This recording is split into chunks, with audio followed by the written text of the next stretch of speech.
الحمد لله نحمده ونستعينه ونستغفره ونؤمن به ونتوكل عليه ونعوذ بالله من شرور أنفسنا ومن سيئات أعمالنا من يهده الله فلا مضل له ومن يضلله فلا هادي له ونشهد أن لا إله إلا الله ونشهد أن محمدا عبده ورسوله أرسله بالحق بشيرا ونذيرا.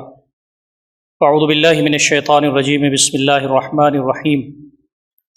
يا أيها الذين آمنوا ادخلوا في السلم كافة ولا تتبعوا خطوات الشيطان إنه لكم عدو مبين. صدق الله العلي العظيم. وعن النبي صلى الله عليه وسلم أنه قال: لا يؤمن أحدكم حتى يكون هواه تبعا لما جئت به، أو كما قال النبي صلی اللہ تعالی علیہ وسلم. محترم سامعین خطبہ جمعہ، بزرگوں، نوجوان بھائیوں اور عفت ماں اور بہنوں، السلام علیکم ورحمۃ اللہ وبرکاتہ. روزمرہ کی زندگی میں بہت ساری ایسی چیزوں سے سابقہ پڑتا ہے ہمارا، جو ہمارے اعمال کو ضائع کر دینے والی ہوتی ہیں. آدمی بسا اوقات نمازیں پڑھتا ہے، نوافل کا اہتمام کرتا ہے، تہجد پڑھتا ہے، قرآن مجید کثرت کے ساتھ تلاوت کرتا ہے، سال میں کئی مرتبہ ختم کرتا ہے، عمرہ بھی کراتا ہے، حج بھی کرتا ہے. لیکن نبی اکرم صلی اللہ علیہ وسلم فرماتے ہیں کہ اگر اس کی زندگی میں کچھ چیزیں ایسی ہیں جن کا وہ لحاظ نہیں رکھتا تو یہ سارے جو اعمال ہیں اس کو وہ چیزیں کھا جاتی ہیں. یہ بات آپ جانتے ہیں کہ ہمارا جو دین ہے وہ دین مکمل دین ہے، پوری زندگی کا احاطہ کرنے والا. دین میں صرف نماز ہی روزہ نہیں ہے، دین میں معاملات بھی ہیں، تعلقات بھی ہیں، لین دین بھی ہے، لوگوں سے روابط ہیں، لوگوں کے حقوق ہیں، اللہ رب العزت کے حقوق کے ساتھ بندوں کے حقوق ہیں. اللہ تعالیٰ تو رونے سے، اس کی بارگاہ میں گڑ گڑانے سے اپنا جو حق ہے وہ معاف فرما دے گا، لیکن بندوں کے جو حقوق ہیں وہ اللہ رب العزت معاف نہیں کرتا اس وقت تک جب تک بندہ نہ معاف کر دے.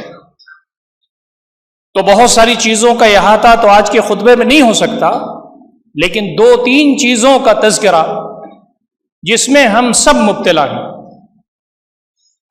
کہنے والا بھی اور سننے والا بھی. کامیاب وہ ہے جو اپنے نفس پر کنٹرول حاصل کرے اور ان چیزوں کے معاملے میں وہی رویہ اختیار کرے جو اللہ رب العزت نے اور نبی اکرم صلی اللہ علیہ وسلم نے ہمارے لیے بتا دیے. ہمارے سب سے قریب اور سب سے زیادہ چہیتی ہستی اور ہم سے محبت کرنے والی وہ ہماری ماں ہے اور ہمارے والد ہیں، ہمارے باپ. میں گاؤں کا رہنے والا ہوں اور گاؤں میں بھی خطبات جمعہ دیتا ہوں، عیدین کی نماز پڑھاتا ہوں. میں عوام کی سطح پر گفتگو کرتا ہوں گاؤں میں جا کے. میں نے کئی مرتبہ یہ بات کہی ہے کہ آپ بہت سنجیدگی کے ساتھ 10 آدمیوں کی لسٹ بنائیے جو آپ سے والہانہ محبت رکھتے ہیں. جب آپ غمگین ہو جاتے ہوں تو وہ بھی غمگین ہو جاتے ہوں، جب آپ خوش ہوتے ہوں تو وہ بھی خوش ہوتے ہوں. میرا کوئی دعویٰ نہیں ہے، لیکن آپ 10 آدمیوں کی فہرست نہیں بنا سکتے. پہلا نمبر ماں کا ہے، باپ کا ہے، اس کے بعد بیوی ہو سکتی ہے، کچھ بچے ہو سکتے ہیں. اس کے بعد آپ کو ڈھونڈنا پڑے گا کہ ابو الفضل میں، شاہین باغ میں، اپنے گاؤں میں، ارد گرد خاندان میں وہ کون ہے جو مجھ سے والہانہ محبت کرتا ہے. میں خوش ہوتا ہوں تو خوش ہوتا ہے، میں ناراض ہو جاؤں، غمگین ہو جاؤں تو بھی افسردہ ہو جاتا ہے. فہرست نہیں بنا سکتے آپ. دنیا تو اتنی بے رحم ہے کہ جب آپ کو اللہ رب العزت کی طرف سے نعمتیں آتی ہیں تو لوگ غمگین ہو جاتے ہیں. اس نے گھر کیسے بنا لیا، اس نے گاڑی کیسے خرید لی، اس کا لڑکا اتنے اچھے عہدوں پر کیسے پہنچ گیا. بعض لوگ تو ایسے ہیں جن کے گھروں میں چولہے نہیں جلتے، لیکن جب آپ کو کوئی مصیبت آ جائے، یتربصون بکم الدوائر، قرآن کہتا ہے کہ وہ آزمائشوں اور مصیبتوں کا انتظار کرتے ہیں. مصیبت میں آ جائیں، پریشانی میں آ جائیں، اڑچن میں آ جائیں تو لوگ خوش ہوتے ہیں. یہ بے رحم دنیا وہی شخص اللہ رب العزت کا محبوب بندہ ہے جس کا تعلق اس کے رب سے مضبوط ہو، نبی اکرم صلی اللہ علیہ وسلم کی بتائی ہوئی تعلیمات پر عمل کرے اور بغیر مطلب کے، بغیر چاہت کے سارے لوگوں کے ساتھ اچھے تعلقات استوار کرتا ہوا اللہ رب العزت کی بارگاہ میں حاضر ہو جائے۔ ماں باپ کے ساتھ ہمارے تعلقات کیسے ہیں؟ نبی اکرم صلی اللہ علیہ وسلم فرماتے ہیں کہ ماں باپ کی جو نافرمانی کرتا ہے یہ کبیرہ گناہوں میں سے۔ وَقَضَىٰ رَبُّكَ أَلَّا تَعْبُدُوا إِلَّا إِيَّاهُ وَبِالْوَالِدَيْنِ إِحْسَانًا، اللہ رب العزت نے فیصلہ فرما دیا کہ عبادت کی جائے تو صرف اللہ رب العزت کی، اور والدین کے ساتھ اس نے سلوک کیا جائے۔ ہمارا رویہ ماں کے ساتھ کیسا ہے؟ ہمارا رویہ باپ کے ساتھ کیسا ہے؟ آج اسمارٹ فون کا زمانہ ہے، سوشل میڈیا کا زمانہ ہے، مصروفیت اتنی بڑھ گئی ہے کہ آدمی اس میں دن رات لگا رہتا ہے، اور بوڑھی ماں انتظار کرتی رہتی ہے، اس کے پاس 10 منٹ بیٹھنے کے لیے وقت نہیں ہے۔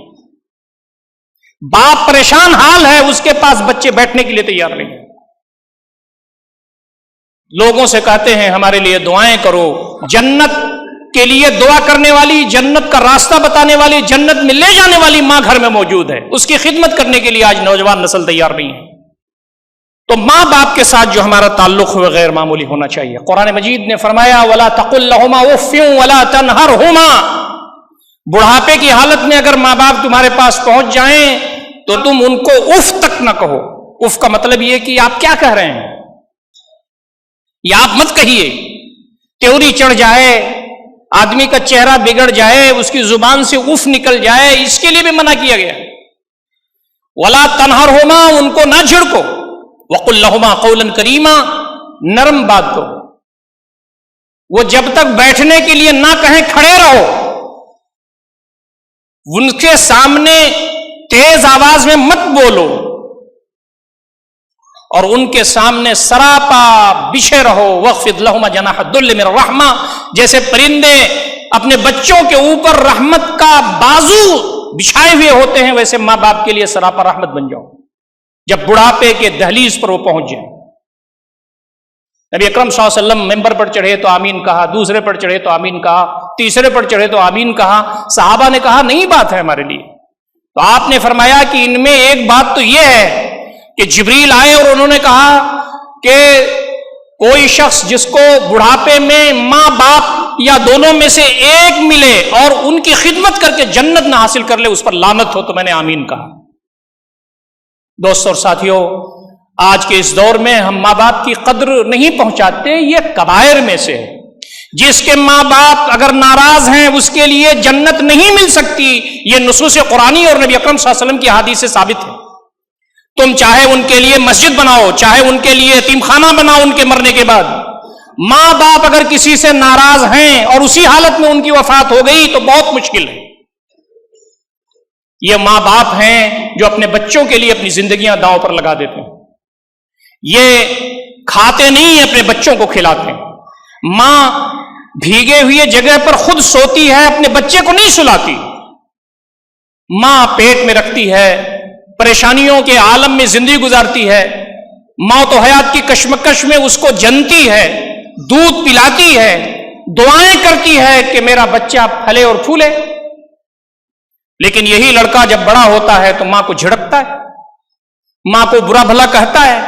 جس ماں نے اس کو بولنا سکھایا اس ماں کے سامنے تیز آواز میں بولتا ہے، اور وہ باپ جو صاحبان کی طرح کھڑا رہا، جب تم بیمار ہوئے تو وہ اسپتال میں دن رات کھڑا رہا، جب تمہارے لیے کوئی پریشانیاں آئیں تو اس نے قرض لے کر کے تمہاری زندگی کا سامان کیا۔ تمہاری زندگی میں کوئی بھی پریشانی آئی تو باپ بیاکل اور بے چین رہا، ماں نے مصلی بچھایا اور دعا کرتی رہی۔ نبی رحمت صلی اللہ علیہ وسلم تشریف فرما تھے، ایک بدو آیا، اس نے کہا کہ اللہ کے نبی صلی اللہ علیہ وسلم، میرے جو باپ ہیں وہ مجھے پریشان کرتے ہیں، میرا جو مال ہے اس میں سے لے لیتے ہیں، اور مجھ کو کہتے ہیں کہ اور بھی مال مجھے دو، مجھے زندگی میں پریشانی ہے۔ آپ نے کہا اپنے باپ کو بلا لاؤ، تمہارے باپ ایسا کیوں کرتے ہیں تمہارے ساتھ؟ وہ شخص آیا، زمخشری رحمت اللہ علیہ بڑی تفصیل کے ساتھ واقعہ نقل کیا ہے کہ وہ شخص آیا تو اس نے کہا کہ نبی رحمت صلی اللہ علیہ وسلم، یہ شخص جب پیدا ہوا تھا تو ہم نے اس کی زندگی کی فکر کی. ہم کھاتے نہیں تھے، اس کو کھلاتے تھے. ہم کتنی پریشانیوں سے اس کو ہم نے پالا کہ یہ بڑا ہو کر کے پھلے پھولے. اور آج جب ہم کمزور ہو گئے ہیں اور یہ جوان ہو گیا ہے تو ہمیں ڈانٹتا ہے، اپنے مال میں سے کچھ بھی نہیں دیتا. نبی اکرم صلی اللہ علیہ وسلم کی آنکھوں میں آنسو تھے. آپ نے فرمایا انت و مالک لابیک، اے نوجوان تو اور تیرا جو مال ہے سب تیرے باپ کا ہے. یہ ہمارے جو والدین ہیں یہ بڑی محنت سے ہم کو پالتے ہیں، ہمارے لیے کیا کچھ جتن کرتے ہیں، یہ وہی شخص سمجھتا ہے جو باپ بنا ہوا ہے اور اپنے بچوں کے لیے کرتا ہے. باپ ہی ہے وہ دنیا میں کسی کو بھی اپنے سے آگے بڑھنے نہیں دیتا، لیکن باپ وہ ہستی ہے جو اپنے بیٹے کو چاہتی ہے کہ مجھ سے آگے بڑھ جائے، وہ پھلے پھولے، میرے لیے نیک نامی کا ذریعہ بنے. لیکن آج یہ دور ہے اپنے باپ کا پیر نہیں دباتے، اپنے باپ کی دلجوئی نہیں کرتے، اس سے باتیں نہیں کرتے. یاد رکھو ماں کے قدموں کے تلے جنت ہے اور باپ جنت کا دروازہ ہے. کوئی اگر اپنے ماں باپ کی نافرمانی کرتا ہے تو یہ کبائر میں سے. نبی رحمت صلی اللہ علیہ وسلم طواف فرما رہے ہیں اور آپ کے ساتھ ایک نوجوان ہے جس نے اپنی ماں کو اپنے پیٹھ پر لاد رکھا ہے اور طواف کر رہا ہے. وہ سما کیسا ہوگا صرف آپ امیجن کر سکتے ہیں کہ وقت کا پیغمبر بھی طواف کر رہا ہے، ایک آدمی نوجوان اپنی ماں کو، بوڑھی ماں کو اپنے پیٹھ پر بیٹھا کر کے طواف کر رہا ہے. طواف جب مکمل ہونے لگا نوجوان نبی اکرم صلی اللہ علیہ وسلم کے قریب ہوا طواف کرتے ہوئے. اس نے کہا اللہ کے نبی صلی اللہ علیہ وسلم کیا میں نے اپنے ماں کا حق ادا کر دیا؟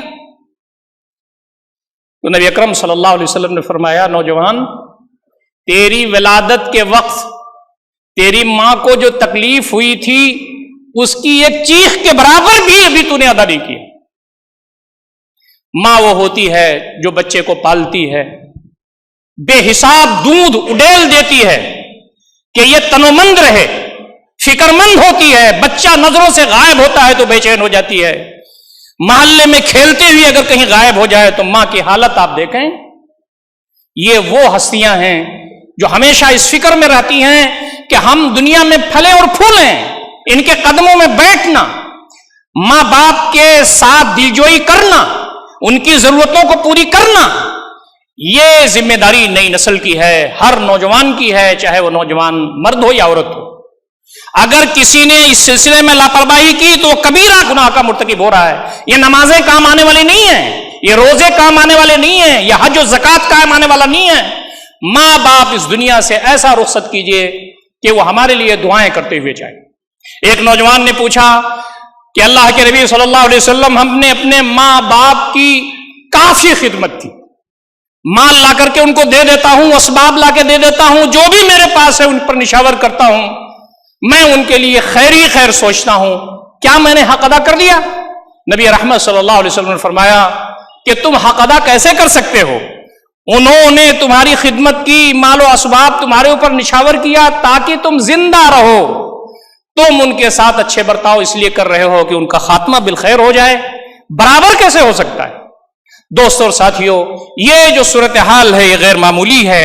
اس پر ہمارے نوجوان بھائیوں کو، نوجوان بہنوں کو توجہ دینا چاہیے کہ جب تک ماں باپ کا سایہ ہے ان کے ساتھ رہیے، ان کے ساتھ بیٹھیے، ماں باپ سے بات کیجیے، ماں باپ کی ضرورتوں کو پوری کیجیے، ماں باپ کی جھڑکیاں سنیے، ماں باپ سے معافی مانگیے.